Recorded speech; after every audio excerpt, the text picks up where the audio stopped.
Moussa n'a jamais été chanceux. Il jouait au loto, il perdait. Il draguait, il se prenait des vents.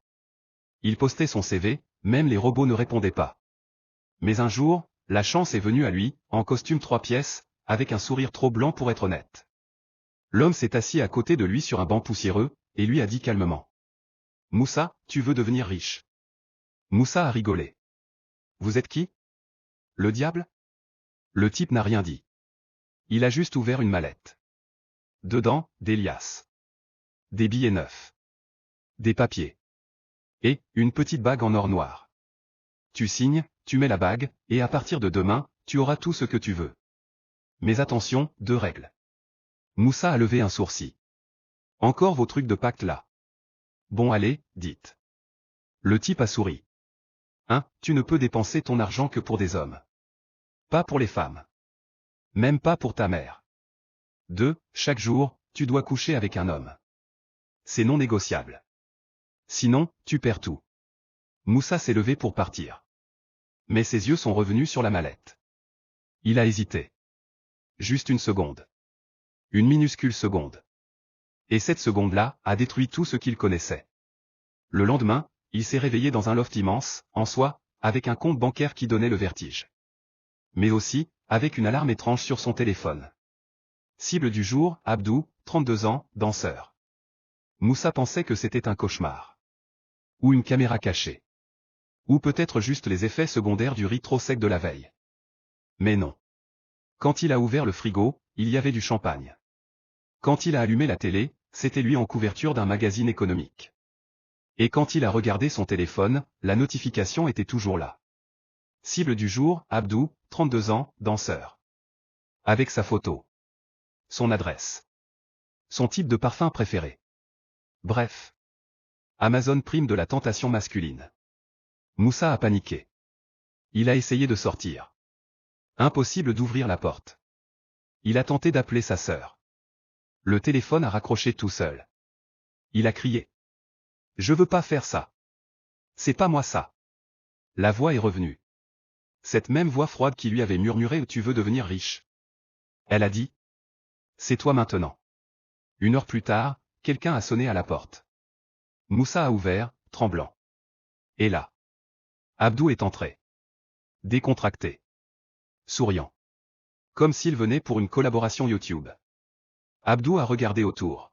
« C'est toi Moussa ? Le fameux mécène ? On m'a dit que t'avais un super concept. » Moussa a bégayé. Il a proposé du vin, des chips, même un Monopoly. Mais au fond de lui, il savait. Il y avait quelque chose dans l'air. Comme une pression invisible. Comme si les murs respiraient en rythme avec sa peur. Et pendant qu'Abdou riait à ses blagues nulles, la bague que Moussa portait s'est mise à chauffer. Brûlante. Vivante. Pressante. Moussa ne savait pas ce qu'il faisait. Il ne savait même plus qui il était. Il souriait, mais son front dégoulinait comme un robinet percé. Abdou parlait, riait, s'installait sur le canapé comme chez lui, pendant que Moussa cherchait une sortie dans sa tête. Il a même tenté un truc absurde. « Tu veux pas, jouer aux échecs ?» Abdou a haussé les épaules. « Je suis plutôt jeu de rôle moi. Tu veux jouer au professeur et à l'élève ?» Moussa a cru s'évanouir. La bague brûlait. Sa poitrine se serrait. Il avait l'impression qu'une horloge invisible comptait les secondes. Et chaque seconde disait. Fais-le, ou tu meurs pauvre et oublié. Finalement, il a cédé. Pas parce qu'il voulait. Mais parce que le pacte ne lui laissait pas le choix. Et aussi parce qu'au fond, il avait peur de mourir sans comprendre ce qu'il avait signé. Le lendemain matin, il s'est réveillé dans un lit immense, seul. Pas de trace d'Abdou. Pas de bague sur sa main. Mais, un nouveau virement bancaire. 1 million de plus. Et une nouvelle notification. Cible du jour, Malik, 41 ans, coach sportif. Il aime les massages et les smoothies. Moussa a soufflé. Il a regardé le plafond. Puis il a murmuré. Voilà. Je suis devenu la version maudite de Sugar Daddy Express. Mais il était riche. Très riche. Et il savait déjà qu'il n'allait pas arrêter là. Au bout d'une semaine, Moussa avait déjà un rythme. Il se levait à midi. Il mangeait du caviar sans appétit. Puis il passait 2 heures à lire la fiche du jour comme un écolier avant un contrôle surprise. Malik. 41 ans. Coach sportif. Smoothie, sauna, ambiance zen. Il avait appris à organiser les rendez-vous avec classe. Voiture de luxe. Chauffeur privé. Ambiance tamisée. Il disait toujours. C'est une collaboration, un sponsoring. Mais en vrai, c'était un rituel. Un sacrifice quotidien pour rester dans le club des millionnaires maudits. Et puis un jour, ça a changé. Il a voulu tester les limites. Il a appelé une escorte femme. Juste pour parler. Juste pour voir si le pacte allait réagir. Elle est arrivée. Belle. Classe. Ils ont discuté 1 heure. Il lui a même offert un collier. Mais au moment où elle l'a embrassé sur la joue pour le remercier, la bague s'est mise à hurler. Pas à chauffer, non. À hurler dans sa tête. Un cri aigu, inhumain. Ses oreilles ont saigné. Littéralement. Il s'est effondré au sol. Tremblant. Et il a entendu la voix, encore une fois. On t'avait dit. Pas pour les femmes. Quand il a rouvert les yeux, la fille avait disparu. Le collier aussi. Étage 10 millions de son compte venait de s'envoler comme une colombe enragée. Moussa a compris ce jour-là que ce pacte, ce n'était pas juste une malédiction. C'était un système. Un piège parfaitement huilé, comme un casino qui gagne toujours. Tu crois pouvoir tricher? Tu perds. Tu crois pouvoir résister? Tu t'effondres. Tu veux aimer? Tu saignes.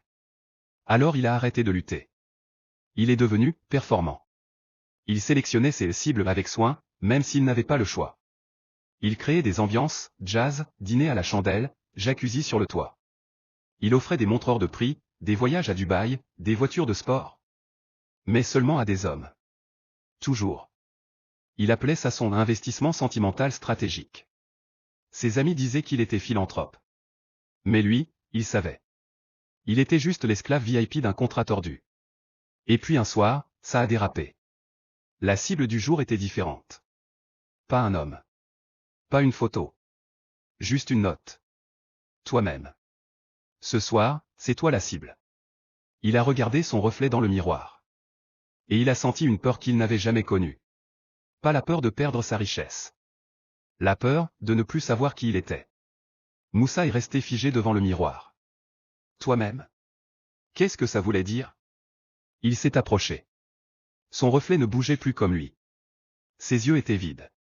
Son sourire, faux. Et puis, la voix est revenue. Douce. Sinistre. Tu as offert ton corps. Tu as offert ton désir. Maintenant, offre-toi tout entier. La bague s'est remise à briller. Mais cette fois, pas de chaleur. Juste, une sensation de vide. Comme si quelque chose l'aspirait doucement, sans douleur. Il a reculé. Mais son reflet, lui, s'est avancé. Il a tendu la main vers la glace. Et Moussa a été happé. Silence. Quand il a rouvert les yeux, il n'était plus dans son pantouse. Il était de retour sur le banc poussiéreux. Celui du début. Le pacte. La mallette. Et devant lui, un jeune homme, mal habillé, fatigué. Exactement comme lui, 6 mois plus tôt. Moussa a regardé sa propre main. Costume noir. Bague noire. Il a compris. Il était devenu l'homme du pacte. Le garçon l'a regardé et a demandé. Vous êtes qui? Le diable? Moussa a souri. Et il a ouvert la mallette.